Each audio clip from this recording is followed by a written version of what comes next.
현재 트럼프 대통령이 관세 폭탄 카드를 들이밀며 전 세계와 전쟁을 치르고 있는 가운데 놀랍게도 현재 전 세계는 한국의 대응만을 지켜보고 있다고 합니다.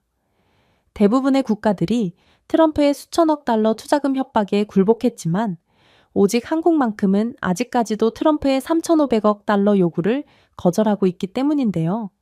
그런데 무슨 이유인지 전 세계는 이러한 한국의 저항을 응원하며 한국의 마지막 희망을 걸고 있는 상황이라고 합니다.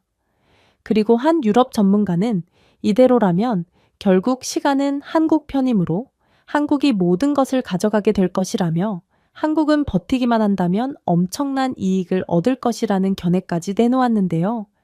그렇다면 도대체 상황은 어떻게 흘러가고 있는 것일까요? 안녕하세요. 저는 백악관 수석 전략가로 근무하고 있는 카터라고 합니다. 저는 숫자가 처음 책상을 넘었던 그날 밤이 아직도 기억납니다. 방은 환기구의 윙윙거리는 소리를 제외하고는 조용했지만 그 숫자는 어떤 경보보다 크게 비명을 질렀죠. 신용도, 채권도, 경화도 아닌 현금 3,500억 달러. 트럼프 대통령은 그 무지막지한 돈을 한국에 요구했죠. 저는 처음에 트럼프 대통령의 낙서를 잘못 읽은 것은 아닌지 궁금했습니다. 하지만 잉크는 분명했고 수요는 절대적이었습니다. 트럼프는 진심으로 한국이 마치 중세 왕국의 곡물인 것처럼 산더미처럼 돈을 넘겨줄 것으로 기대했어요. 저는 의자에 기대어 관자놀이를 문질렀습니다. 한 젊은 직원은 긴장된 미소를 지으며 분위기를 띄우려고 노력하더군요. 언론에서는 이걸 코너링이라고 부르고 있어요. 트럼프 대통령이 한국을 상자 안에 넣었다고 하더라고요. 기침처럼 나왔지만 저는 숨을 죽이고 웃었습니다. 우리가 한국을 궁지에 몰아넣었다고? 글쎄 나에게는 그저 미국의 공황의 냄새만 나는걸?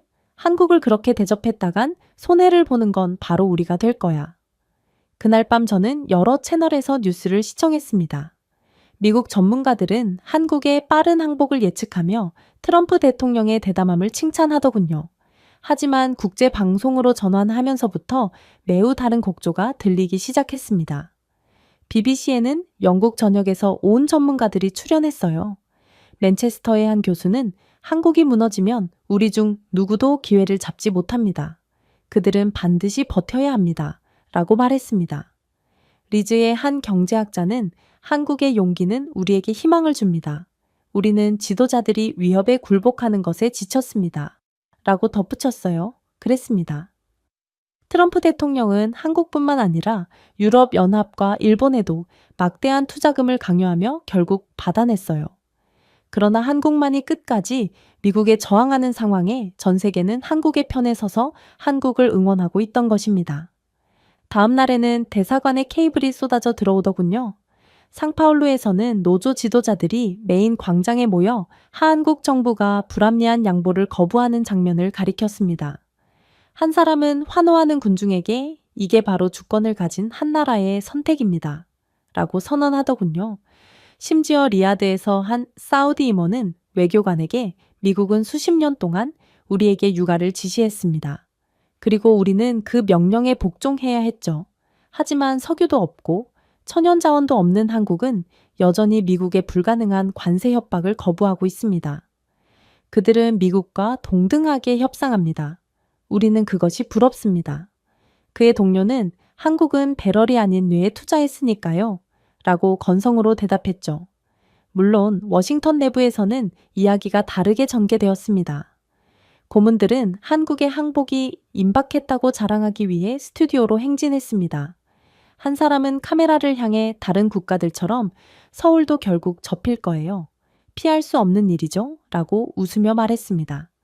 저는 그저 텔레비전을 음소거할 뿐이었어요.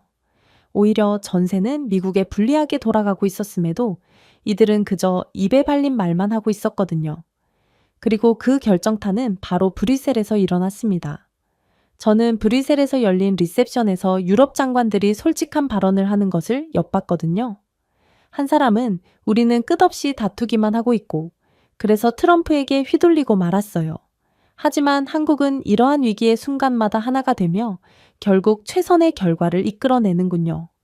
정말 창피하네요. 라고 한숨을 내쉬었습니다. 또 다른 반쯤 농담을 던진 사람은 유럽을 대신해 한국이 협상하도록 해야 할지도 모르겠다 라고 말했어요. 그때 저는 한국이 제가 생각했던 것보다 더 큰 무언가가 되었다는 것을 깨달았습니다. 단순히 자국의 이익을 수호하는 국가가 아니라 다른 사람들의 존경을 받는 혁명의 상징이었습니다. 폭풍에 맞서 서 있는 요새 같았죠. 세계 각국은 한국이 패권국 앞에서도 주저하지 않고 협상을 진행했기 때문에 그들을 존경했습니다. 두려움보다 전략을 선택했기 때문입니다. 그래서 전 세계가 한국은 미치광이 트럼프를 막을 수 있는 최후의 보루이고 반드시 버텨내야 한다고 응원을 하고 있는 거였죠. 그리고 얼마 지나지 않아 충격적인 변화가 일어나기 시작했습니다. 바로 상상치도 못했던 국가가 한국을 지지하겠다고 공식 선언했기 때문이죠. 그건 바로 캐나다였습니다. 사실 캐나다는 대담한 제스처를 취하는 경우가 거의 없었습니다. 그래서 저는 이건 와전된 정보라고 생각했죠. 하지만 제 책상 위에 놓인 서류는 다른 이야기를 들려주었습니다. 캐나다는 한국을 라이벌이 아닌 파트너로 원했고 진정한 헌신으로 이를 증명할 준비가 되어 있었거든요. 어느 날 저녁 워싱턴 리셉션에서 캐나다 외교관 맞은편에 앉았습니다. 그는 몸을 가까이 기울이며 조용히 말하더군요. 당신들은 이해하지 못합니다. 우리는 지금 당신에게 필요한 것보다 한국이 훨씬 더 많이 필요합니다. 저는 목이 멜 뻔했습니다. 뭐라고요? 그는 희미하게 미소를 짓더군요. 우리 북쪽을 보세요. 지구온난화로 인해 북극이 열리고 있습니다. 러시아와 중국은 이미 북극을 지도화하고 있죠. 즉, 우리의 항로를 보호하기 위해 핵 추진 선박이 필요한데 우리가 신뢰하는 규율과 기술은 두 나라뿐입니다. 하나는 우리 자신이고 다른 하나는 한국입니다. 한국은 잠수함, 쇄빙선, 감시 드론을 만들 수 있어요. 그리고 우리는 지리를 가지고 있죠. 한국은 엔지니어링 기술력을 가지고 있으므로 우리는 한국에 전적으로 협력하겠다는 것입니다. 저는 눈썹을 치켜 올렸어요. 미국이 아닌 한국을 선택하겠다고요? 후회할 텐데요. 그러자 그는 웃더군요. 적어도 한국은 미국처럼 기분 변화에만 의존한 채 협상을 뒤엎진 않아요. 믿을 만한 국가란 말입니다. 그건 외교만큼이나 직설적인 말이었습니다. 하지만 그의 말이 맞았어요. 캐나다는 북극을 보유하고 있었지만 조선 속도나 효율성은 그렇지 않았습니다. 한편 한국은 북극해 항로에 대한 접근성이 필요했고 만약 이 항로에 대한 접근이 허용된다면 아시아에서 유럽으로의 운송 시간을 40% 단축할 것으로 예상되었죠. 이는 각 항해에서 거의 이 줄을 절약하고 연간 수십억 달러의 물류 비용을 절감하는 것을 의미했습니다. 해운 분석가들은 2035년까지 북극 항로가 연간 7천억 달러가 넘는 전 세계 컨테이너 물동량의 15%를 처리할 수 있을 것으로 예상했어요. 한국이 캐나다와 파트너십을 맺는다면 한국은 그 테이블에서 당장 전 세계에 대한 통제권을 주장할 수 있게 될 것입니다. 하지만 해군 협력 수치는 그 무엇보다도 저를 더욱 놀라게 했습니다.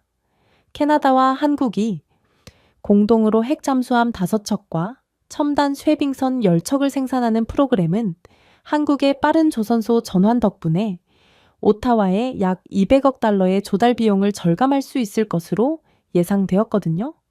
한국의 조선산업은 기록적인 시간 내에 운반선과 유조선을 인도했으며 이는 종종 서구 평균보다 30% 더 빠른 속도였습니다. 캐나다 우라늄과 한국의 원자로 설계를 결합하면 이 잠수함들은 더 멀리 항해가고 더 오래 지속되며 북극 순찰을 장악할 수 있게 되겠죠. 그리고 한국은 이 핵잠수함들을 공동으로 통제하게 되어 이전에 폐쇄된 지역에 군사적 접근이 가능해질 뿐만 아니라 핵 기술에 대한 기술력도 쌓을 수 있게 되는 최상의 결과를 만들어낼 수 있었어요. 하지만 가장 소름 돋는 점은 따로 있었습니다. 그건 바로 자원이었죠. 캐나다는 니켈, 코발트, 우라늄의 방대한 매장량을 통제하고 있었습니다. 캐나다의 한 광산에서는 전 세계 전기 자동차 배터리의 15%를 공급할 수 있는 충분한 코발트가 생산되었어요.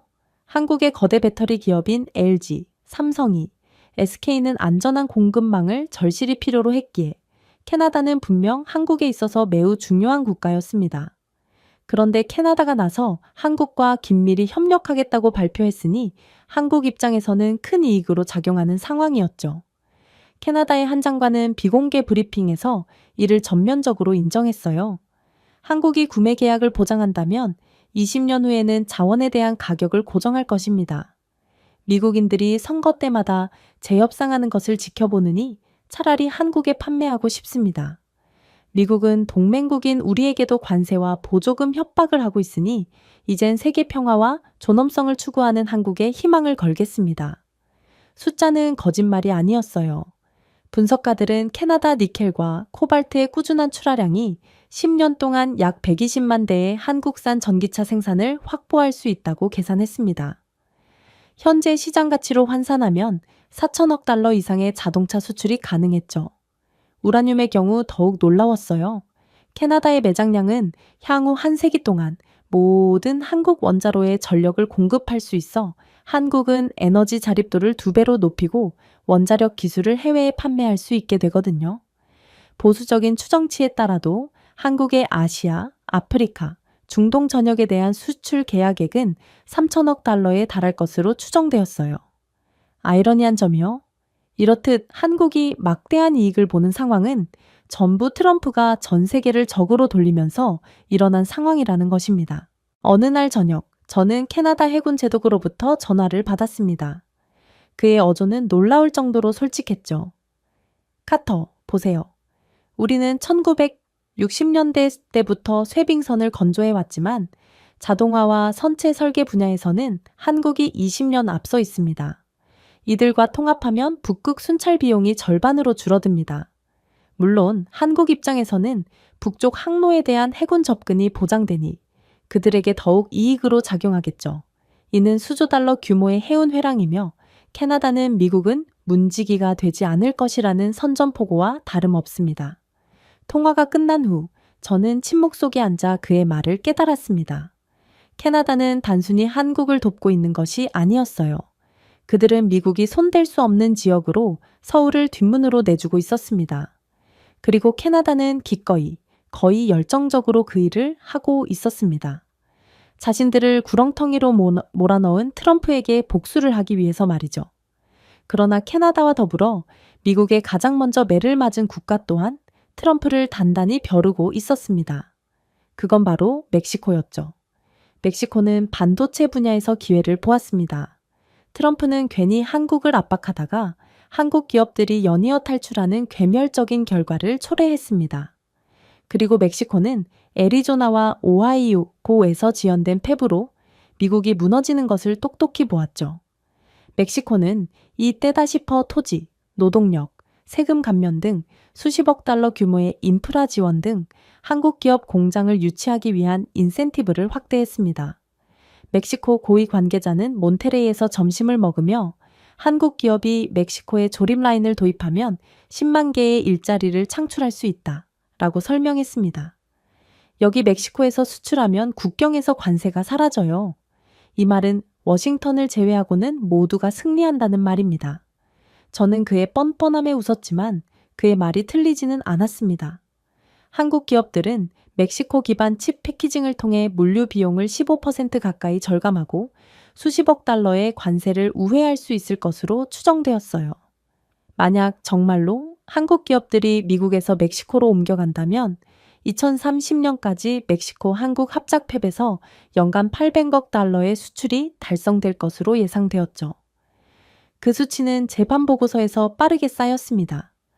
캐나다 우라늄과 한국 원자로는 전 세계 에너지 계약에 3천억 달러의 이익을 창출할 것이고 캐나다 니켈과 코발트는 한국 전기차 배터리에 큰 경쟁력으로 작용하여 4천억 달러 수출을 가능하게 하겠죠.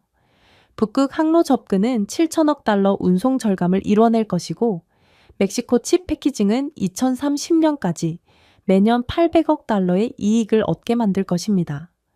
이를 합치면 서울은 20년 동안 총 1조 4천억 달러 이상의 이익을 얻을 수 있는 셈이었어요. 그것은 생존이 아니었습니다. 바로 패권을 의미했죠. 그러나 워싱턴 내부에서는 동료들이 이를 무시하기 바쁘더군요. 캐나다, 멕시코, 그들은 지역 플레이어일 뿐이야. 미국과는 비교도 안 되는 국가들이지. 저는 그의 얼굴에 보고서를 던질 뻔했습니다. 이른바 지역 플레이어들이 한국의 에너지, 해운, 반도체의 열쇠를 넘겨주고 있었는데 이건 바로 현대 경제의 동맥이었거든요. 한국이 이를 받아들이면 미국의 관세는 무용지물이 될 것입니다. 한국은 오타와와 몬테레이를 통해 공급망 경로를 변경하여 미국의 지렛대를 쓸모없게 만들 수 있거든요. 그리고 그날 저녁 늦게 저는 캐나다 외교관들의 말을 엿듣게 되었습니다. 그들은 자신들의 자존심을 완전히 짓밟아버린 트럼프를 정말로 싫어하더군요. 캐나다는 자존심 회복을 위해서라도 반드시 한국을 도와야 합니다. 미국의 모든 손실은 한국의 이익이고 한국의 모든 이익은 우리의 이익이 된다는 것입니다. 그들에게 워싱턴의 혼란은 그저 기회였고 한국은 베팅할 가치가 있는 파트너였어요. 한국의 동맹은 돈 이상의 의미를 가지겠죠. 이 동맹은 미국의 위협으로부터 절연, 새로운 시장을 개척할 자유, 글로벌 피벗으로서의 정당성을 의미했습니다. 캐나다에게는 북극 주권 보호와 자원에 대한 신뢰할 수 있는 구매자 확보를 의미했습니다. 멕시코에게는 산업적 명성과 수만 개의 일자리를 의미했죠. 그리고 미국에는 이웃 국가들이 미국의 소원보다 한국의 규율을 선택하는 것을 그저 지켜보는 것을 의미했습니다. 저는 그때 깨달았습니다. 한국이라는 요새는 외롭게 서 있지 않았다는 것을 말이죠.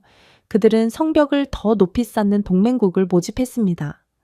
캐나다와 멕시코는 동맹국이 되어 한국의 성장하는 요새에 벽돌공이 되었어요. 그리고 수학을 공부할수록 이것이 단순한 파트너십이 아니라는 것을 깨달았습니다. 그것은 변화였죠. 서울은 더 이상 단순히 관세에 저항하는 것이 아니라 얻을 수 있는 모든 것을 가진 친구들과 함께 세계 지도를 다시 쓰고 있었습니다. 그리고 제 경력에서 처음으로 한국을 무시했던 미국의 손실이 그저 수십억 달러에 그치는 것이 아니라 캐나다의 광산과 멕시코 공장으로 강화된 한국에 건설된 요새의 부상으로 측정조차 불가능할 정도일 수도 있다는 생각을 하며 공포에 질리게 되었죠. 그러나 저는 아직 모르고 있었습니다. 아직 가장 소름 돋는 소식이 도달하지 않았다는 것을 말이죠. 저는 사막 왕국이 이렇게 공개적으로 충성심을 바꿀 줄은 상상도 못했습니다. 사우디아라비아는 수십 년 동안 미국을 흔들리지 않는 앵커로 대하며 미국으로부터 수십억 달러의 무기를 구매하고 미국 시장을 안정시키기 위해 석유를 펌핑했습니다. 하지만 최근 정보 브리핑을 읽으면서 사우디아라비아가 특별한 무언가를 준비하고 있었고 그 계획의 중심은 워싱턴이 아니라 서울이었다는 것이 분명해졌어요. 모든 것은 트럼프의 또 다른 예측할 수 없는 쇼에서 시작되었습니다. 그는 오펙 장관들을 소환하고 감산에 대한 명령을 퍼부었지만 몇 시간 후 트윗으로 자신의 주장을 뒤집었습니다. 그리고 어느 날 그는 사우디 원유에 대한 관세를 위협했고 다음 날에는 미국 셰일 생산업체에 대한 보조금을 띄우며 사우디를 완전히 엿먹였죠. 혼란은 사우디를 굴욕적으로 만들었습니다. 회의 중 사우디 대표가 미국이 이렇게 매일 아침마다 정책을 바꾸며 협박을 해댄다면 어떻게 함께 30년 비전을 설계할 수 있을까요? 라고 속삭이는 것을 우연히 들었습니다. 그 속삭임은 리야드의 부처 전체에 걸쳐 합창이 되었어요. 석유는 왕국을 부유하게 만들었지만 아이러니하게도 이 국가를 취약하게 만들었습니다. 그들은 불을 가지고 있었지만 그것이 독립을 뜻하지는 않았거든요. 그들의 경제는 기름 가격에 묶여 있었고 그들의 도시는 높은 수수료를 부과하고 혁신을 거의 제공하지 않는 외국 계약업체에 의존하고 있었습니다. 한때 미국은 사우디에 안정을 주었지만 지금 트럼프는 그들에게 불규칙한 위험만 전달할 뿐이었어요. 그때 한국이 대화에 들어갔습니다. 리야드에서 열린 비공개 만찬에서 한 투자 책임자가 직설적으로 말했습니다. 우리는 석유에 빠져 있지만 기술에 굶주리고 있습니다. 자본은 있지만 자본은 AI 그리드나 원자로를 건설할 수 없어요. 미국은 우리에게 정치와 연계된 무기를 제공합니다. 한국은 결과와 연계된 인프라를 제공하죠. 우리가 어떤 것을 선택하겠습니까? 저는 조용히 있었지만 답을 알고 있었습니다. 그 수치는 저조차도 놀라게 했어요. 사우디아라비아는 한국 기업들이 주로 설계하고 건설한 1,000억 달러 규모의 스마트 사막 도시에 자금을 지원할 준비를 하고 있었습니다. 단순한 허영심 프로젝트가 아니었습니다. 수소 발전소, 인공지능 감시 시스템, 자율 방위망을 통합할 것이었죠. 한국산 칩은 사우디의 교통 시스템을 구동하고 한국산 로봇 공학은 물류를 처리하며 한국산 소프트웨어는 사우디의 네트워크를 보호할 것입니다. 기술 투입의 70%는 바로 한국에서 올 예정이었죠. 그 대가로 리야드는 한국의 관세가 부과할 수 없는 것, 즉 고정 가격으로 30년간 석유 공급을 보장하겠다는 제안을 했습니다. 서울의 경제학자들은 이 협정만으로도 연간 150억 달러의 수입 변동성을 줄일 수 있을 것으로 계산했습니다. 30년 동안 거의 5조 달러의 안정성을 확보할 수 있었고, 이는 한국이 반도체, 조선소, 연구소에 재투자할 수 있는 돈이었어요. 사우디는 자신들이 왜 이런 일을 하는지 밝히는 것을 부끄러워하지 않았어요. 한 장관은 솔직하게 말했습니다. 우리는 미국이 친구와 적에게 동등한 관세를 부과하는 것을 지켜보았습니다. 우리가 마치 적처럼 취급당하는 동안 미국의 셰일 시추공에게 보조금이 지급되는 것을 보았죠. 한국은 우리를 다르게 대합니다. 그들은 조공을 요구하지 않습니다. 그들은 파트너십을 제안하죠. 그리고 이를 위해 우리는 한국의 석유, 자본, 신뢰를 주기로 결정했습니다. 신뢰는 계약으로 바뀌었어요. 8천억 달러가 넘는 사우디 국부 펀드는 한국과의 합작 투자에 600억 달러를 투자했습니다. 원자로에 300억 달러, 한국산 멤브레인으로 구동되는 첨단 담수화에 150억 달러, 나머지는 생명공학 및 로봇공학에 투자했습니다. 분석가들은 향후 20년간 한국 기업들이 이 계약을 통해 2천억 달러 이상의 수출을 올릴 것으로 예상하더군요. 국방은 또 다른 기둥이었습니다. 사우디의 한 장군은 어떤 외교관보다 날카로운 용어로 이를 설명했습니다.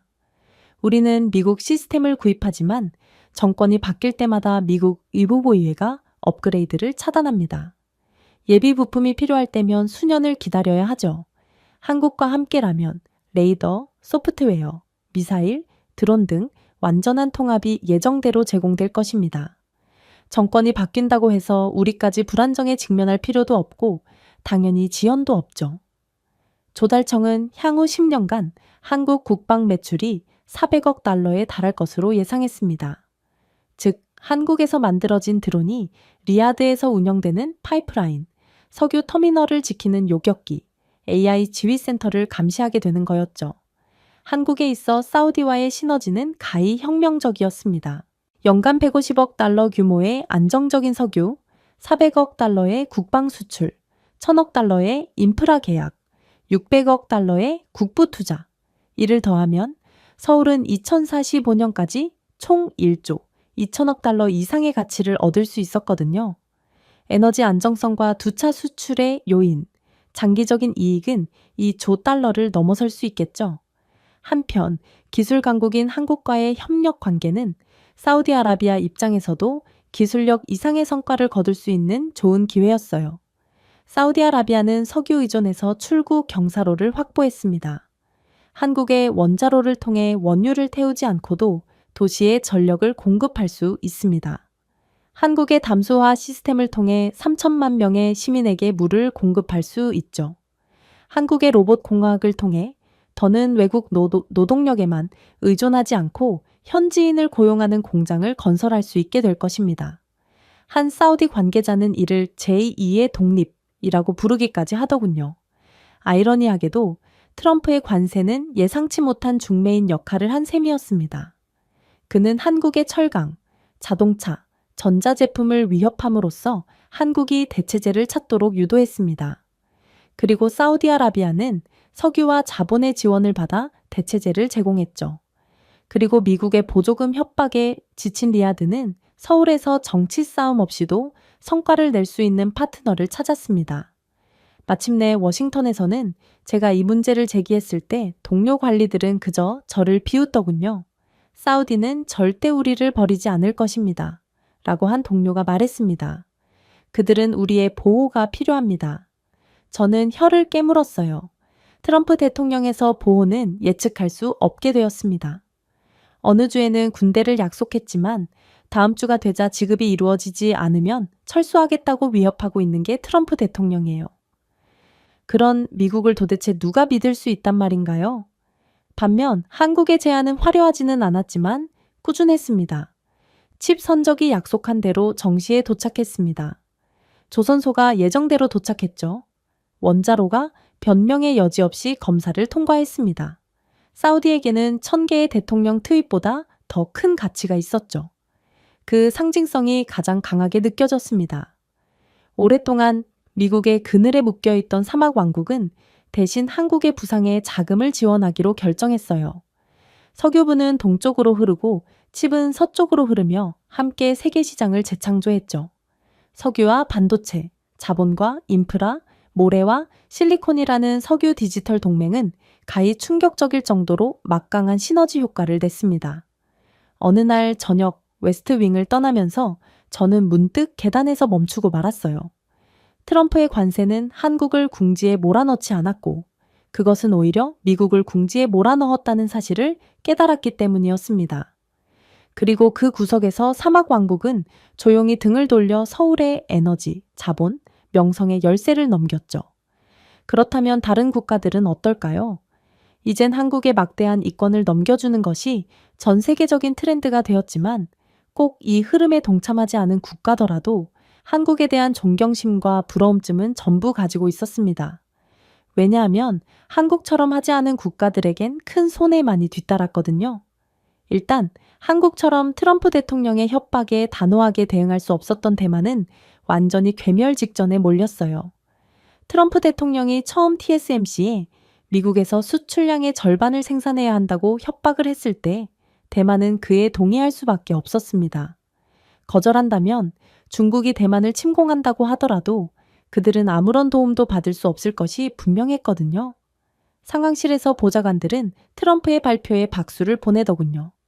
그중 한 명은 승리의 박수를 치며 우리는 미국 칩의 미래를 확보했습니다. 라고 자랑하며 테이블을 두드렸습니다.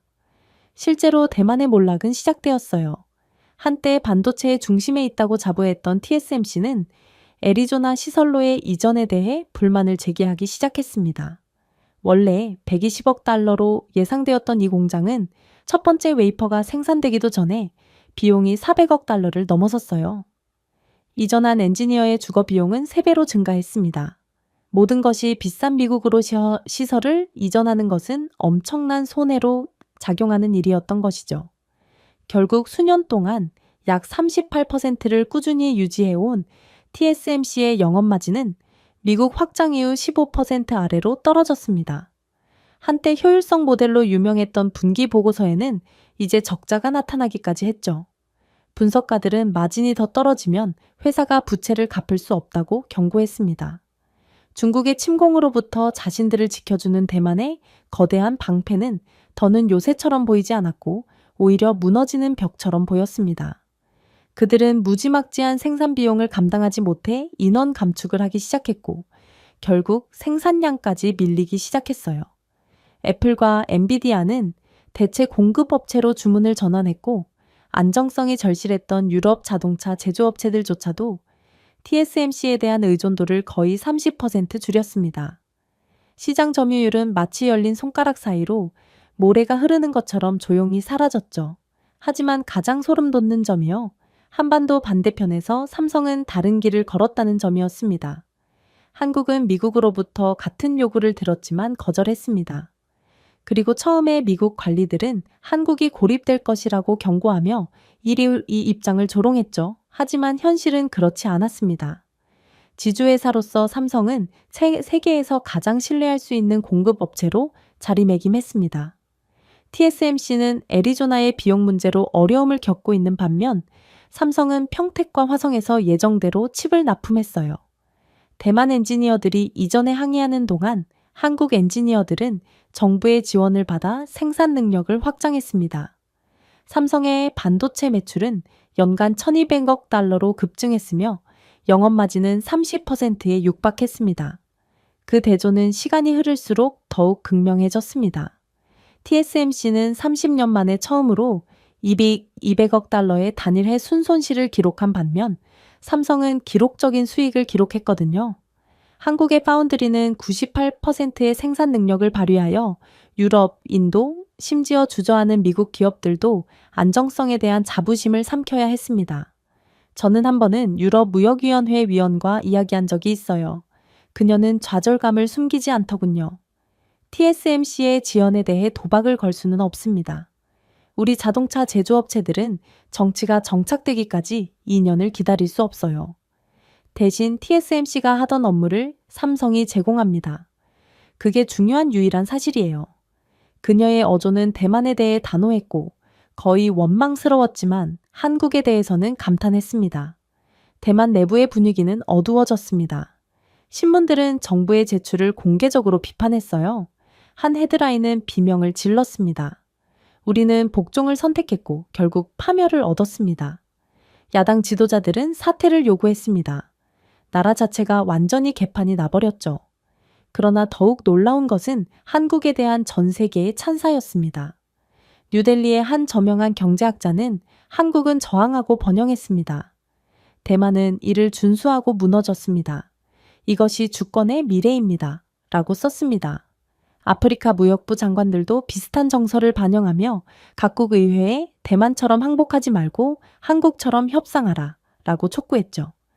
싱가포르에서 열린 포럼에서 대만 의원이 속삭이는 소리를 엿듣던 기억이 납니다. 한국의 길을 선택했다면 좋았을 텐데요. 라고 그는 말했습니다. 그의 동료는 한숨을 내쉬더군요. 우리는 미국이 우리의 생명줄이라고 생각했습니다. 그러나 그건 우리에게 걸린 목줄이었죠.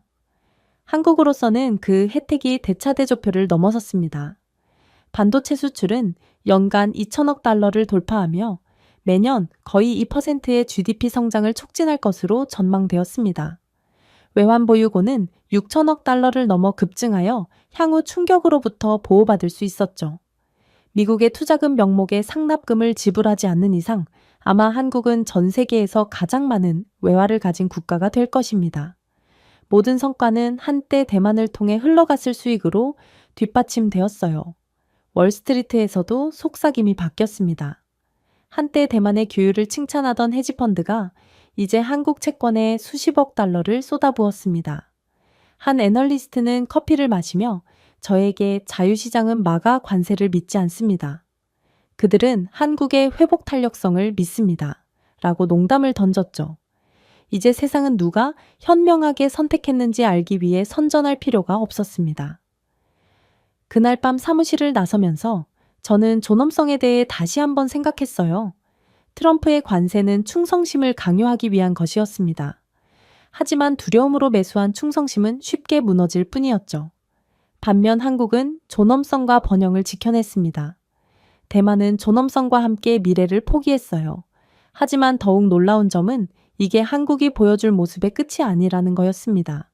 왜냐하면 한국은 이미 차세대 기술까지 전부 확보해둔 상태였고 이런 나라를 적으로 돌린다는 것은 미국의 미래를 포기하겠다는 뜻과 다름이 없었거든요. 일단 트럼프 집권 이후 첨단 로봇 공학에서의 기술 발전은 전 세계적으로 더뎌진 상태였어요. 특히나 일본의 후퇴는 더더욱 빠르고 고통스러웠죠. 트럼프의 갑작스러운 전자제품 관세 인상과 미국 경쟁사에 대한 보조금 인상으로 일본 기업들은 후퇴에 빠졌거든요. 소니는 시장 불확실성을 이유로 로봇 사업부를 포기했습니다. 파나소닉은 자원을 다시 가전제품으로 옮겨야만 했죠. 한때 휴머노이드 프로토타입을 자랑하던 도요타조차도 프로젝트를 완전히 보류했습니다. 한 일본 임원은 비공개로 관세의 표적이 된 분야에 자본을 태울 여유가 없다라고 인정했습니다. 그들의 항복은 공백을 남겼어요. 미래를 위한 기술을 포기해야만 했거든요. 그러나 오직 한국만큼은 결단력으로 이를 채웠습니다. 일본이 비용 증가, 관세 분쟁, 예측할 수 없는 수출 정책 등 변명으로 가득 찬 슬라이드를 발표할 때 한국의 한 스타트업이 환자를 들어 올리고 바이탈을 모니터링하며 다국어로 유창하게 의사소통할 수 있는 휴머노이드 간호사 로봇을 공개했습니다. 비교는 끔찍했어요. 한때 로봇 기술력을 주도했던 일본은 현재 한국 옆에 서서 메모를 하고 있을 뿐이었거든요. 한국은 압박 속에서도 계속해서 번영했습니다. 그들은 다른 국가들처럼 트럼프의 협박에 분열하는 것이 아닌 동맹을 맺고 대응했죠. 현대모비스는 23개 기업을 연결하는 반도체 연합을 주도하여 센서와 칩의 꾸준한 흐름을 보장했습니다. 로봇 스타트업은 대학과 제휴하여 혁신을 가속화했죠. 한국의 정부 기관은 대기업뿐만 아니라 중소기업도 접근할 수 있는 개방형 연구 플랫폼에 자금을 쏟아부었습니다. 이러한 환경에서 혁신은 들불처럼 확산되었어요. 심지어 이번에는 엔비디아 CEO 젠슨 황의 딸 메디슨조차도 한국에 방문했더군요. 그녀는 한국의 로봇 스타트업이 엔비디아의 GPU를 휴머노이드 프로토타입에 원활하게 통합한 것을 칭찬했습니다. 나중에 비공개 대화에서 젠슨은 저에게 우리는 한국에 팔러 온 것이 아닙니다. 배우러 온 것입니다. 라고 인정하기까지 했어요. 그 고백은 저를 충격에 빠뜨렸습니다. 보통 킹메이커로 취급받던 1조 달러 규모의 미국 기업이 이제 한국 생태계 앞에서 학생으로 자리매김했거든요. 그럴 만도 했습니다. 엔비디아는 GPU가 번창할 수 있는 플랫폼이 필요했고 한국은 지구상에서 가장 역동적인 테스트베드를 구축했습니다. 인간 직원보다 소포를 더 빨리 분류하는 창고용 드론, 전통 기계와 비교할 수 없는 정밀한 모내기, 농업용 로봇, 꾸준한 손놀림으로 외과 의사를 돕는 의료용 로봇 등 한국은 이미 노동력 부족에 대한 문제를 정면 돌파한 상황이었고 이게 바로 트럼프는 한국은 압박하지만 역설적으로 미국 기업들은 죄다 한국에 매달리고 있는 상황이 펼쳐지고 있는 이유였어요. 저는 이제 거의 공포에 질렸습니다. 한국은 그새 또다시 발전했는지 제가 생각했던 것을 아득히 뛰어넘고 있었거든요.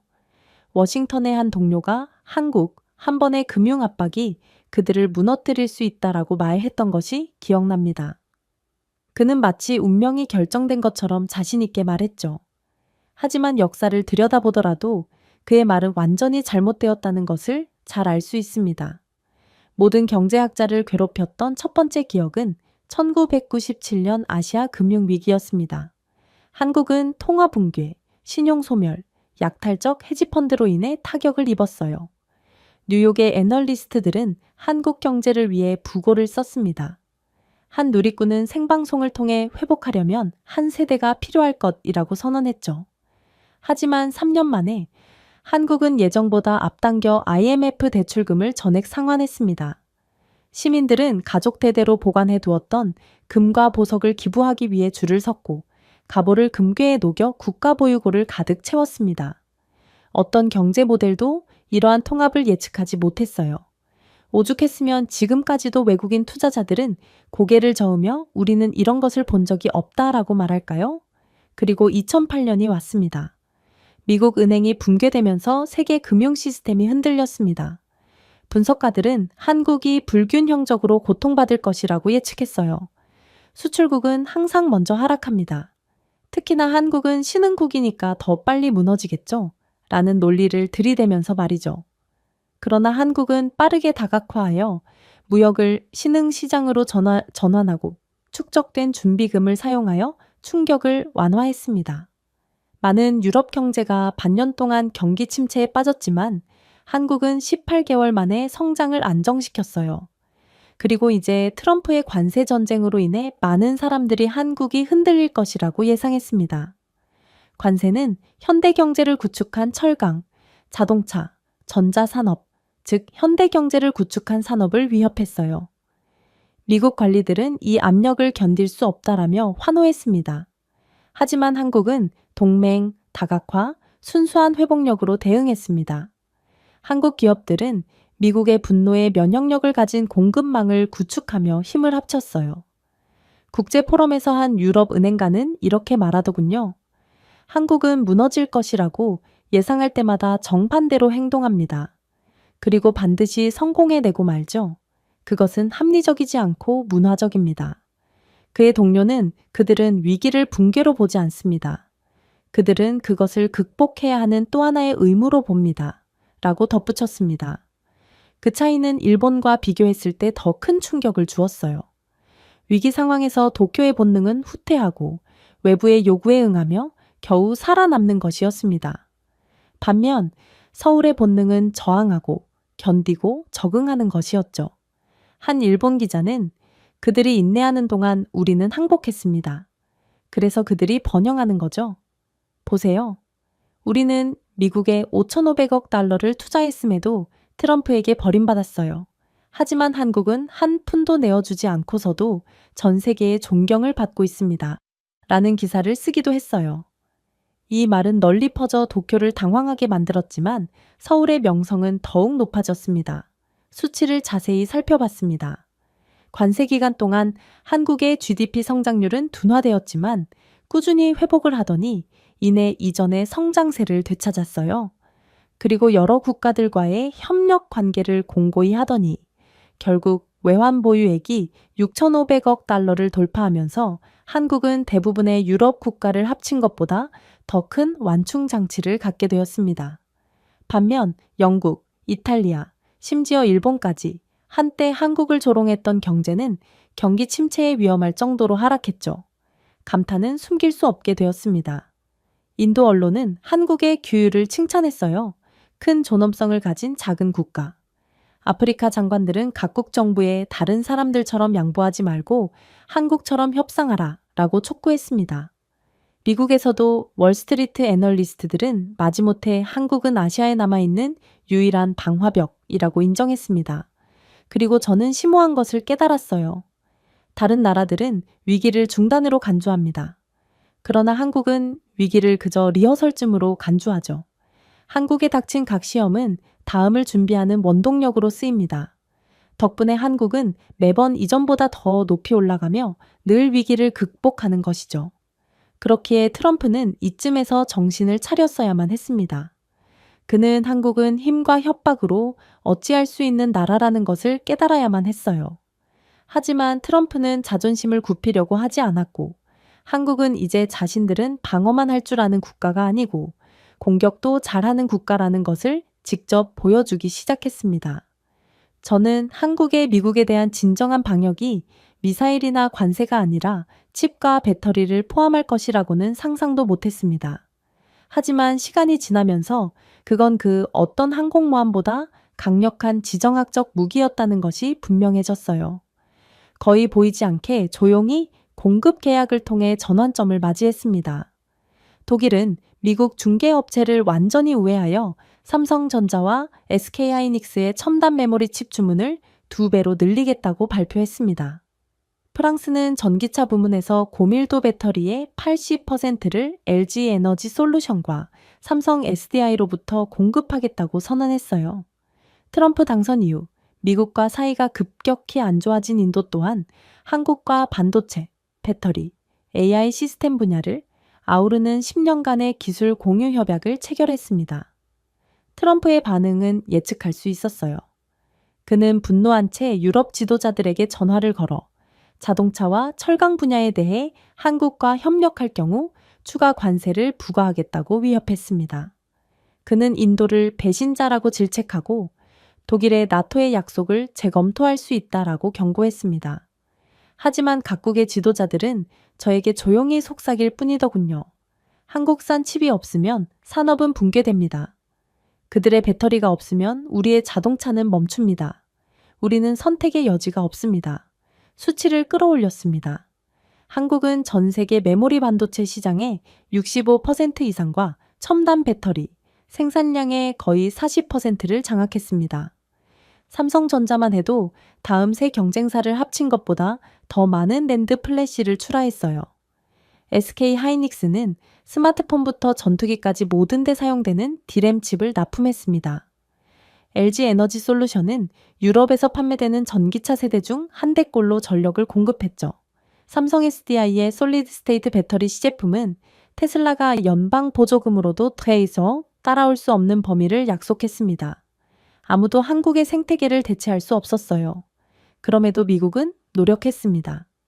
그러나 인텔은 애리조나와 오하이오의 패배, 수십억 달러를 쏟아부었지만 지연과 수확량 문제로 어려움을 겪을 뿐이었어요.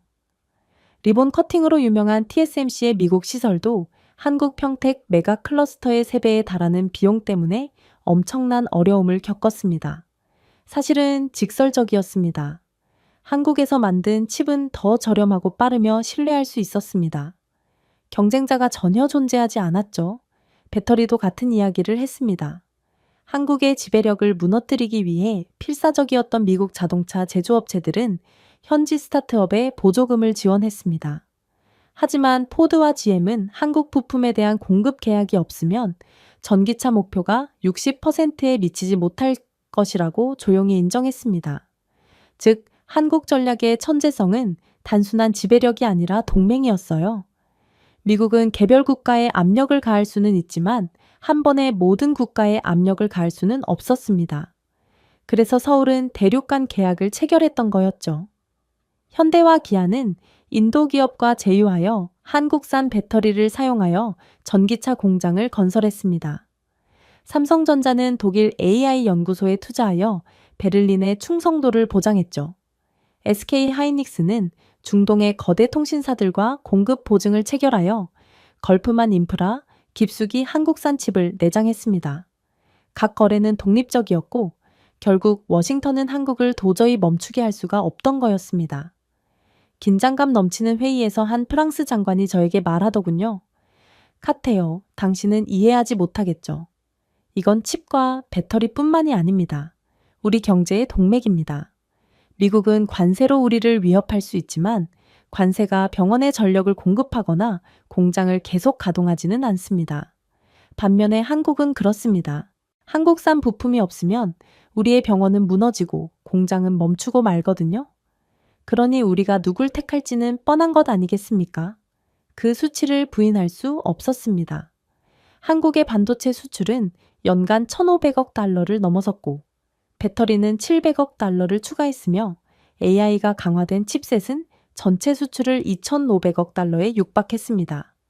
이는 전 세계 첨단 기술 무역의 거의 12%에 해당하는 수치였죠.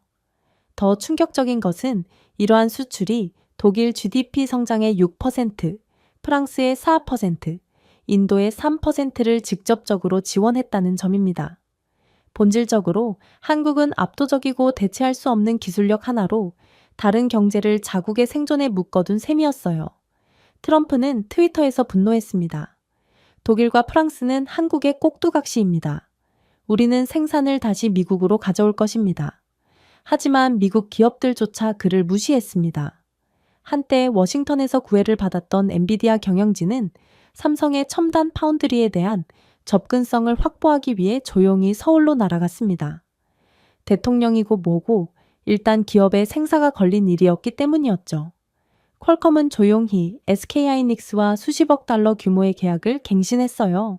제너럴 모터스는 백악관의 항의에도 불구하고 LG 에너지 솔루션과 10년간의 배터리 계약을 체결했죠.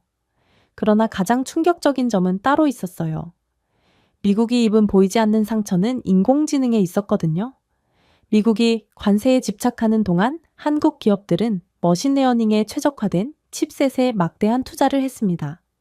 삼성의 엑시노스 AI 프로세서, SK하이닉스의 뉴럴 디램, LG의 자율주행 모빌리티 플랫폼은 이미 몇 년 앞서 있었습니다. 이러한 기술은 소비자 기기뿐만 아니라 국방 시뮬레이션, 금융 모델링, 의료 진단에도 전력을 공급했죠. 2027년까지 한국은 전 세계 AI 전용 반도체의 거의 50%를 공급할 전망이었는데 이 말은 몇 년이 지나더라도 한국은 여전히 경쟁자 없이 독주를 하게 된다는 뜻이었습니다. 아이러니는 참을 수 없었어요. 미국은 한때 한국을 항상 모방하지만 결코 선도하지 않는 패스트 팔로워라고 조롱했습니다. 그러나 지금 미국 기업들은 한국의 접근을 간청하고 있어요. IBM은 한국 팹에 AI 클라우드 서버를 아웃소싱했습니다. 마이크로소프트는 데이터 센터에 대한 독점 배터리 계약을 확보했습니다. 아마존도 자체 AI 가속기를 출시하지 못한 후 조용히 삼성의 칩을 채택했죠. 저는 재무 공시를 읽으면서 믿기지 않는다는 표정을 지을 뿐이었습니다. 미국 기업들은 공급 불안정으로 인해 시가총액이 약 800억 달러 감소한 반면 한국 기업들은 같은 분기에 거의 1200억 달러의 기업 가치를 올렸거든요. 월스트리트 애널리스트들은 마침내 사실을 인정하더군요. 한국은 회복력만 있는 것이 아닙니다. 한국은 대체 불가능합니다. 이제 한국에 대한 전 세계적인 인식이 바뀌었습니다. 유럽 신문들은 서울을 기술의 새로운 프랑크푸르트라고 불렀어요. 인도 언론은 한국의 혼란에 대한 규율을 칭찬했죠. 그야말로 트럼프의 한국에 대한 압박은 그다지 소용이 없었지만 한국이 되려 압박하자 미국은 완전히 막다른 곳에 내몰리게 된 것입니다. 트럼프는 치명적인 계산 실수를 했습니다. 그는 관세가 한국을 구부릴 수 있다고 믿었지만 대신 한국은 창을 만들었고 그 창은 미국 공급망의 중심부를 관통했죠. 그리고 저는 그 대담함에 감탄할 수밖에 없었습니다. 세상은 더 이상 한국을 대체할 수 없다는 진리를 배웠기 때문입니다. 이제 정말로 그만해야 했어요. 한국은 발톱을 드러냈고 이들이 미국을 더 공격하기로 마음먹는다면 미국에 얼마나 큰 손해가 닥쳐올지는 예상조차 안 갔거든요. 그러나 트럼프는 이번에는 방위비 분담금 인상, 군대 철수 위협, 심지어 동맹 재검토에 대한 모호한 이야기까지 새로운 요구를 발표하곤 했습니다. 그리고 한국이 드디어 여기에 반응했을 때 저는 잘못된 계산을 느꼈죠. 수십 년 동안 미국은 한국이 미국의 보호를 받는 종속국이라고 생각해 왔습니다. 그러나 트럼프 대통령이 보지 못한 것은 방정식이 얼마나 변했는지였죠. 국가안보회의 회의에서 트럼프는 테이블을 강타하더군요. 한국은 빨리 3,500억, 100억 달러를 지불해야 할 것입니다. 여기에 분담금 10배를 추가적으로 인상해야 합니다. 그렇지 않으면 우리는 짐을 싸고 한국을 나갈 것입니다. 그의 고문들은 불안한 표정으로 고개를 끄덕였고 일부는 충성심 때문에 다른 일부는 두려움 때문에 고개를 끄덕였어요. 저는 조용히 앉아 제가 읽은 보고서를 떠올렸습니다. 한국 방위산업의 호황, 토착무기 시스템의 증식 등 한국은 이제 워싱턴의 소나기를 훨씬 넘어 뻗어 있습니다. 즉, 대통령은 더 이상 우리에게 의존하지 않는 나라에서 철수하겠다고 위협하고 있던 셈이었죠. 한국의 전략적 위치는 트럼프도 관세를 부과할 수 없는 것이었습니다. 세계 무역의 3분의 1을 담당하는 해상 항로를 통제하는 중국, 일본, 러시아의 교차로에 앉아 있는 한국은 단순한 안보의 소비자가 아니라 안보의 공급자였습니다. 태평양에서 발사한 모든 위성은 한국의 데이터 중계를 통과했어요. 황해 근처를 배회하던 모든 미국 잠수함은 한국의 항만 시설에 의존했죠. 인도 태평양의 모든 물류 계획은 부산을 닻으로 삼았습니다. 한국을 제거한다면 전체 구조가 흔들리고 만다는 뜻이었습니다. 저는 미 국방부 기획자와의 대화가 떠올랐습니다. 그는 카터, 한국의 항구가 없으면 미국은 아시아 태평양에서의 재보급 능력의 40%를 잃게 됩니다. 그들의 조기 경보 레이더가 없으면 미사일 발사에 눈이 멀게 되죠. 한미 관계는 더 이상 동맹이 아니라 미국이 한국에 의존하는 관계란 말입니다. 라고 고백했습니다. 하지만 이와는 달리 한국은 미국이 전혀 필요하지 않았어요. 오히려 그들은 기술을 통해 서울을 권력의 중심으로 탈바꿈시켰죠. 한화 에어로스페이스, LIG 넥스원, 현대로템, DSME 등 한국의 방산 대기업들은 더 이상 하청업체가 아니라 글로벌 수출업체였습니다. 그들의 K9 자주포는 미국 AM-109를 제치고 유럽 조달을 장악한 상태였어요. 그들의 자체 기술력으로 개발한 KF-21 전투기는 나토 회원국들의 많은 관심을 끌었습니다. 심지어 해군 호위함도 미국의 느린 배송에 치를 떨던 폴란드가 선택했습니다. 이런 상황에서 트럼프가 군대 철수를 위협하자 한국은 당황한 것이 아니라 그저 계약으로 대응했습니다. 그들은 폴란드, 노르웨이, 호주, UAE에 즉각적으로 무기를 공급하는 등 방산 수출을 40% 확대했습니다. 심지어 나토 회원국들은 한국 시스템이 미국 시스템보다 더 나은 가치와 신뢰성을 제공한다고 공개적으로 선언하기까지 했어요. 한 독일 장군은 우리는 예전에 정치적인 이유로 미국 시스템을 샀다. 지금은 효과가 있기 때문에 한국 시스템을 산다. 라고 직설적으로 말하더군요. 그 수치는 더욱 놀라웠습니다.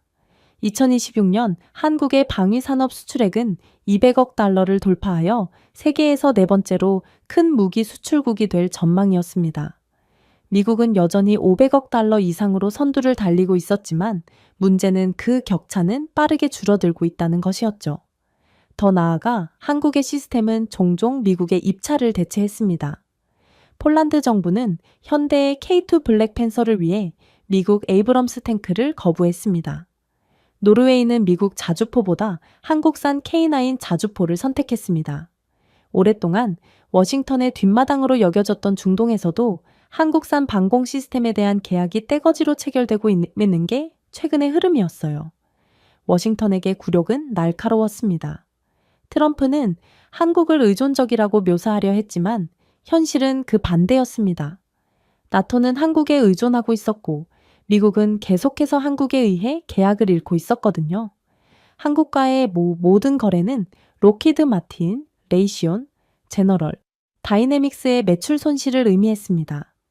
분석가들은 한국의 경쟁으로 인해 2026년까지 미국 방위 산업체들이 잠재적 매출에서 약 150억 달러의 손실을 입을 것으로 추정했습니다.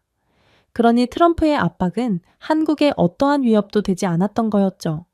저는 브뤼셀에서 열린 리셉션에 참석하여 나토 장관들이 조달에 대해 논의했습니다.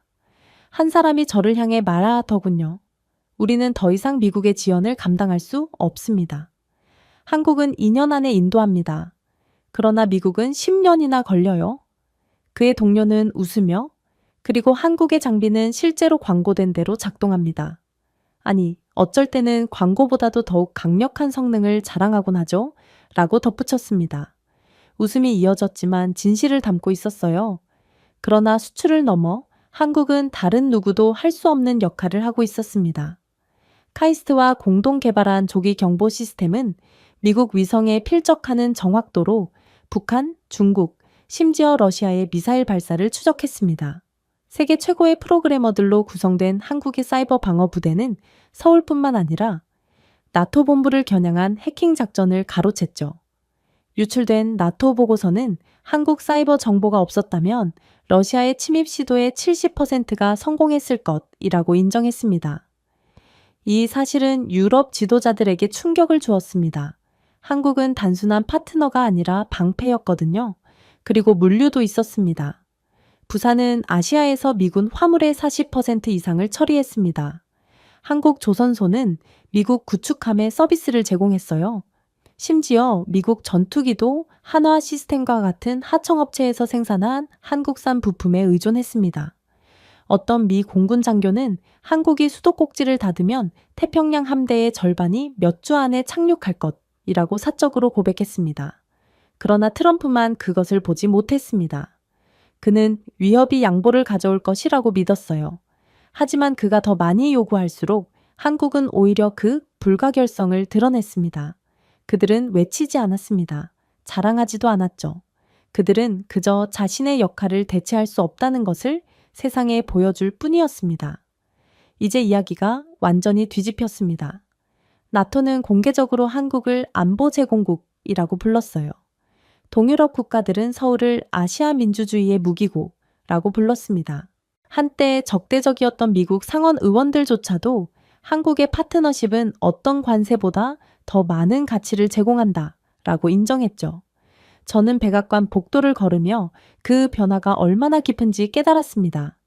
한국은 단순히 방어만 한 것이 아니었어요. 지리, 기술, 동맹 등 자신들이 가진 강점으로 공격해 결국 미국을 상대로 승리했습니다. 더 이상 미국만이 유일한 후원자가 아니었습니다. 미국은 한국의 안정에 의존하는 고객일 뿐이었죠. 그리고 한국은 다른 국가들과는 달리 트럼프의 공격이 들어오자마자 곧바로 맞받아치기 시작했습니다. 저는 항상 바다가 미국의 것이라고 생각했어요. 국방부 청사부터 의회 연설까지 미 해군은 항해의 자유를 보장합니다. 라는 문구가 끝없이 반복되었거든요. 항공모함, 구축함, 잠수함은 모든 바다를 자국 영토로 주장하는 미국이라는 제국의 상징이었습니다. 하지만 한국에 대한 정보 보고서를 들여다보다가 저는 충격적인 사실을 깨달았습니다. 미국은 이론적으로는 바다를 통제할 수 있지만 실제로는 그 생명줄은 한국이 쥐고 있었거든요. 모든 미국의 해군력은 부산, 울산, 거제 등 부두에서 시작되었습니다. 겉으로 보기에는 크레인과 강철로 이루어진 광활한 숲처럼 보였습니다. 하지만 현대중공업 울산 야적장 안으로 들어서면 도시 안에 인공지능 제어 용접할, 철판을 운반하는 자율 로봇, 모든 나사와 볼트를 스케줄링하는 예측 알고리즘 등 최첨단 생태계가 구축되어 있었죠. 삼성중공업 거제 야적장은 더욱 비현실적이었습니다. 하나의 디지털 관제실이 건설 중인 수백 척의 선박을 추적했고, 각 단계는 0.01% 미만의 오차 범위로 실시간으로 매핑되었습니다.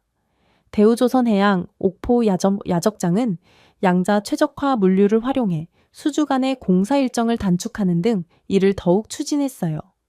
현대중공업, 삼성중공업, DSME 등 이 세 거대 기업은 함께 전 세계 대형 선박의 60% 이상을 건조했습니다. 유조선, LNG 운반선, 초대형 컨테이너선, 해군 구축함 등은 대부분 한국에서 만들어지는 것들이었죠. 심지어 미국의 동맹국들도 주문을 위해 줄을 섰습니다. 그리고 한국의 글로벌 해운사인 HMM이 용량 기준으로 가장 큰 컨테이너선 함대를 운영했습니다. 24만 TEU 규모의 알게시라스급 메가 선박은 아시아 유럽 무역의 거의 15%를 이동했습니다. 어떤 항구도 이를 무시할 수 없었고 어떤 항로도 우회할 수 없었죠. 트럼프는 이를 전혀 이해하지 못했습니다. 그는 관세가 한국을 압박할 수 있다고 생각했습니다. 하지만 한국은 한마디도 할 필요가 없었습니다. 더 효과적인 것은 스케줄링이었거든요. 미국 항공모함 시어되어 루스벨트호와 에이브러햄 링컨호가 아시아에서 수리를 요청했을 때 저희는 처음으로 이 사실을 알게 되었습니다. 보통 한국 부두에서는 미국의 배들에게 우선권을 부여해 주곤 했거든요. 그러나 이번에는 정중하지만 단호한 반응이었습니다. 유럽과 중동 고객들의 수요가 많기 때문에 가용 슬롯은 순차적으로 예약될 것입니다. 위협은 없었습니다. 저항도 없었죠. 하지만 결과는 혼란이었습니다. 미국은 독일 LNG 운반선, 카타르 가스 유조선, 심지어 인도네시아 프리기타메까지도 밀려서 대기하며 거의 1년 넘게 유휴 상태로 있어야 할 판국이었습니다. 이러한 몸멸적인 상황에 미국 언론이 폭발했습니다. 외국 주문 뒤에 줄을 선 미 해군 항공모함. 한 헤드라인이 비명을 질렀습니다. 또 다른 헤드라인은 서울 조선소가 미 해군 인지를 잡고 있다라고 선언했습니다. 트럼프는 공개적으로 분노하며 한국을 경제 사보타주라고 비난했어요. 하지만 그는 무엇을 할 수 있었을까요? 전 세계 어느 조선소도 이 일을 처리할 능력이나 정확성을 갖추지 못했습니다. 일본 조선소는 수십 년간의 투자 부족으로 무너졌습니다. 한국 조선 산업에 밀려 조선업 자체가 진작에 붕괴해버렸던 그들이었기에 일본은 미국에 아무런 도움이 될 수 없었어요. 중국 조선소는 거대했지만 보안상의 이유로 불신을 받았습니다. 유럽 조선소는 너무 작았어요. 받아들이기 어려운 진실은 피할 수 없었습니다. 오직 한국만이 할 수 있었습니다. 그러나 한국이 미국에 우선권을 주지 않는다면 미국 군함은 제때 수리를 받지 못해 안보에 중대한 공백이 생길 것입니다. 물론 군함뿐만이 아니었습니다. 상업용 해운도 같은 이야기를 했습니다. 한국 야드가 미국 계약을 몇 주라도 지연시켰을 때 월스트리트에는 괴멸적인 파급 효과가 생겼죠. 엑손모빌의 LNG 선적은 유조선이 DSME에서 아직 건조 중이었기 때문에 지연되었습니다. 역시나 한국은 미국에 우선권을 주지 않았기에 얼마나 더 기다려야 할지도 모르는 상황이었죠. 아마존의 글로벌 공급망은 성수기의 HMM의 선박이 유럽 고객을 우선시하면서 어려움을 겪었습니다. 보잉의 수출 일정은 현대 헤비의 특수 롤로프 항공모함이 사우디아라비아로 재배치되면서 흔들렸습니다. 지연될 때마다 수십억 달러의 손실이 발생했죠. 수치를 면밀히 살펴보았습니다.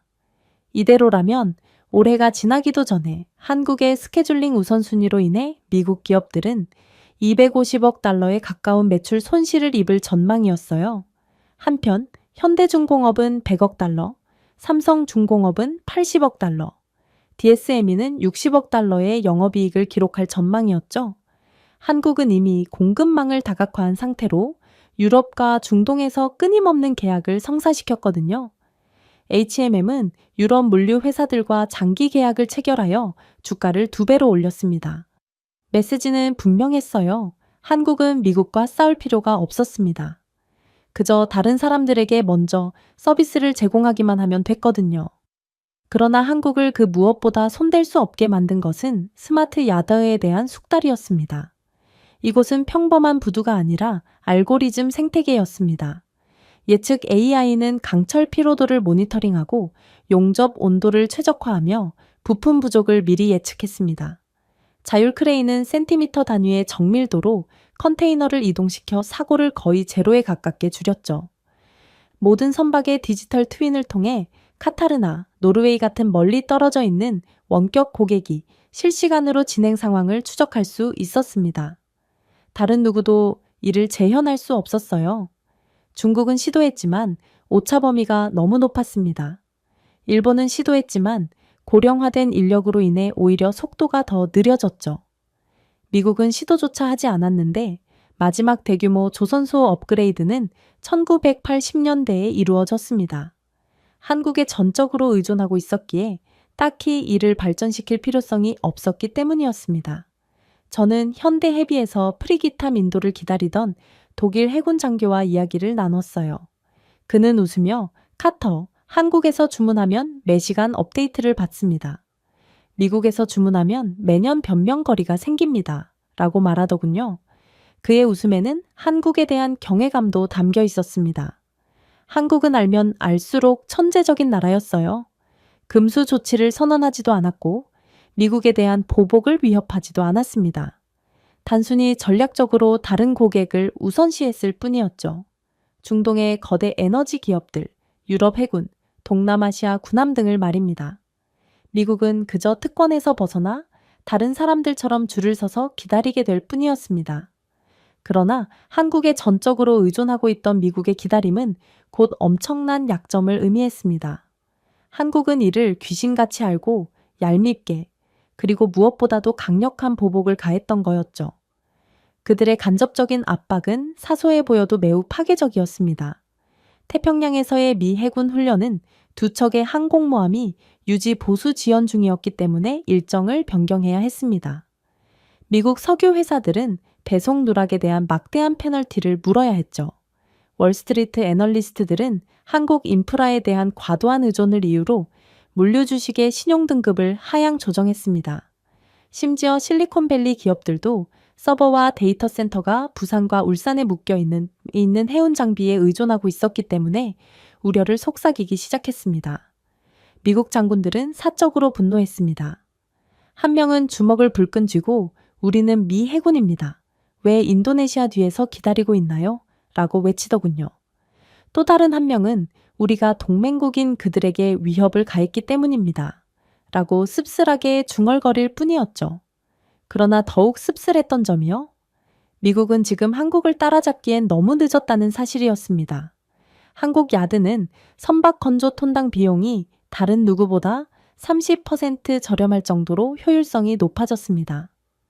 인도 시간은 전 세계 평균의 절반에 달했죠.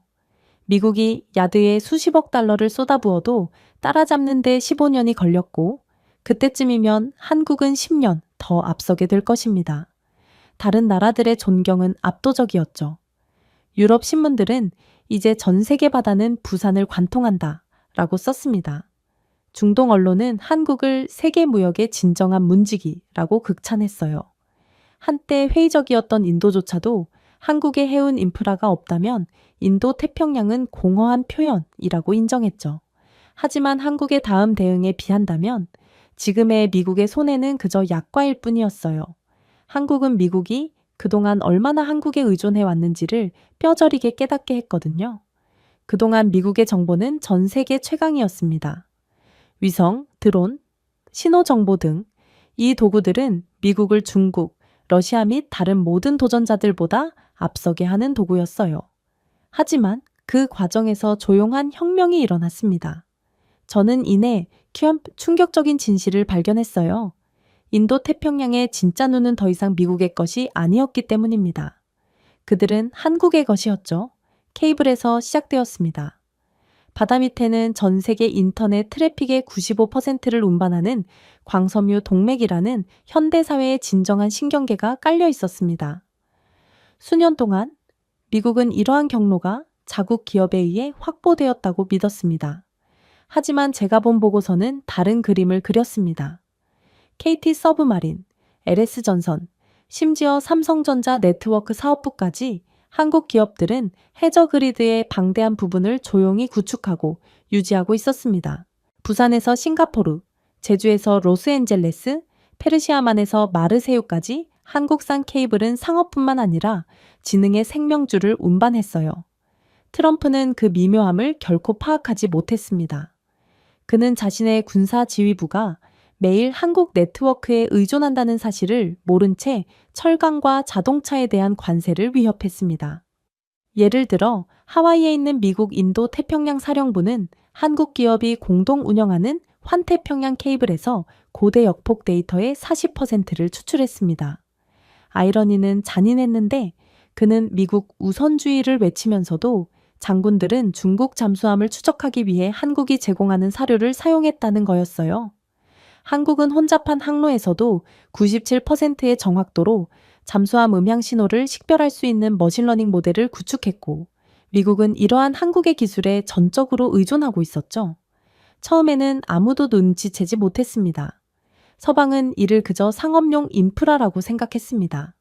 하지만 첫 번째 충격은 미국 구축함이 합동훈련 중에 중국 원급 잠수함을 찾을 수 없다는 것이었습니다.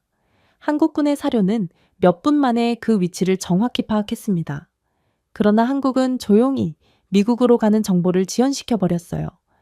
결국 미 해군은 마지못해 한국의 데이터가 없으면 자랑스러운 시스템이 눈에 보이지 않는다고 인정할 수밖에 없었죠. 그때 미묘한 압박이 시작되었습니다. 한국은 결코 노골적으로 거부하지 않았습니다. 우선순위를 조정했을 뿐입니다. 나토 함정은 한국의 오션내 피드에 가장 먼저 접근할 수 있었습니다. 인도 호위함은 실시간 경고를 받았습니다. 동남아시아 순찰대도 업그레이드된 한국의 데이터 스트림을 즐겼습니다. 하지만 미국 함정이요?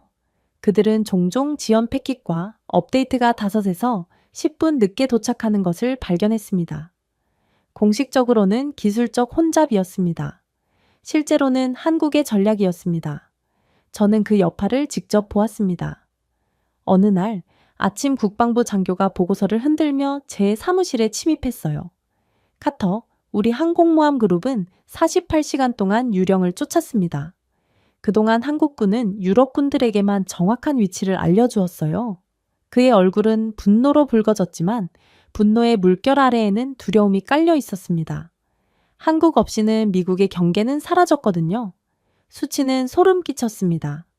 2027년 중반까지 인도 태평양 해군 작전의 72%가 한국의 오션내 피드에 의존했습니다. 그리고 황해 근처와 동중국해 잠수함 추적의 80%가 한국 시스템에서 이루어졌기 때문에 미국의 의존도가 가장 높았습니다. 당연히 대체는 불가능했죠. 일본의 센서 네트워크는 면적의 15%에 불과했습니다. 호주의 범위는 너무 좁았습니다. 미국의 해저 케이블은 노후화되어 유지 보수 비용이 한국의 3배에 달했죠. 재정적 측면도 마찬가지로 파괴적이었습니다. 한국 기업들은 해저 케이블 및 센서 계약으로 연간 400억 달러에 가까운 수익을 올렸는데 이는 미국의 120억 달러에 비해 크게 증가한 수치입니다. 설상가상으로 한국 기업들은 EAI 업그레이드에 수익을 재투자하여 매년 한 발 더 앞서 나가고 있습니다. 오렌지, 보다폰과 같은 유럽 거대 통신사들도 KT 서브마린과 계약을 체결하여 미국 공급업체를 완전히 우회했죠.